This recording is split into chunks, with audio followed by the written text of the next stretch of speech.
fifth winner. So ito yung mapapanalunan ng ating fifth winner mga idol. Meron tayong 32650 cylindrical battery. Ito yung aking sobra na battery dun sa last na binild ko. So ito meron ng kasamang bolts and nuts, meron ng tabbing wire at papasamahan ko na yan ng SCC. Ayan, ito yung mapapanalunan ng fifth winner mga idol. And then fourth winner, meron tayo dito DC clip fan. Ayan, ganito yan yung ating DC clip fan. And then yung ating third winner, mananalo yan mga idol ng 30 watts na Bosca solar light.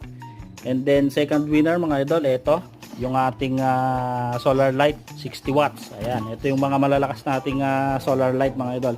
And then syempre sa ating grand winner, ayan yung ating pure 12 volts na portable. So ito merong kasamang DC clip fan at merong kasamang isang 50 watts na solar light. Ayan, ito mga idol.